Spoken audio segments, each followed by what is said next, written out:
హైదరాబాద్ లో అక్రమ కట్టడాలపై హైడ్రా ఉక్కుపాదం మోపుతోంది. ఇల్లీగల్ కనిపిస్తే చాలు నేలమట్టం చేయాల్సిందే అన్నట్టుగా పట్టుదలతో ఉన్నారు హైడ్రా అధికారులు. కాలనీలో పర్యటిస్తూ స్వయంగా తెలుసుకునే ప్రయత్నం చేస్తున్నారు హైడ్రా కమిషనర్.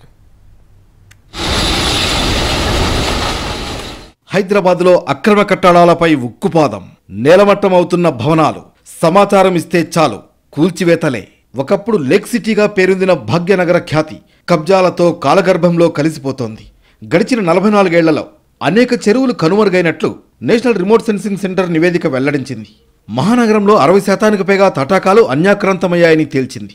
కంటి ముందే కనుమరుగైపోతున్న జలవనరులను పరిరక్షించుకోకపోతే భవిష్యత్తులో హైదరాబాద్ పరిస్థితి ప్రశ్నార్థకంగా మారనుంది. 3 జిల్లాల పరిధిలో విస్తరించి ఉన్న చెరువుల వాస్తవ, ప్రస్తుతం ఉన్న విస్తీర్ణంతో కూడిన సమాచారాన్ని శాటిలైట్ డేటా ద్వారా సేకరించారు అధికారులు.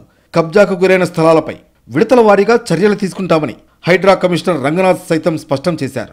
బాచుపల్లి ఎర్రకుంట పరిధిలో అక్రమంగా వెలిసిన బహుళ అంతస్తుల కూల్చివేత ప్రారంభమైంది. అటు బాచుపల్లి ఎర్రకుంట పరిధిలో అక్రమ కట్టడాలు కూల్చివేశారు అధికారులు. హైడ్రా కమిషనర్ రంగనాథ్ ఆదేశాలతో పోలీసులు భారీగా మోహరించారు. తెల్లవారుజాము నుంచే కూల్చివేతలను ప్రారంభించారు సిబ్బంది. 10 ఏళ్ల కాలంలో భూ కబ్జాదారులు FTL, బఫర్ జోన్లను కబ్జా చేస్తూ నిర్మాణాలను చేపడుతున్నారని పలు ఫిర్యాదులందాయి. దీంతో చర్యలకు ఆదేశించారు హైడ్రా అధికారులు. పక్కా ప్లాన్తో రాత్రి 12 గంటల నుంచే పోలీసులను మోహరించి టాస్క్ను పూర్తి చేస్తున్నారు అధికారులు. ఇప్పటికైనా మిగిలి ఉన్న జలవనరులను పరిరక్షించుకోకపోతే భవిష్యత్తులో హైదరాబాద్ పరిస్థితి ప్రశ్నార్థకంగా మారనున్నది.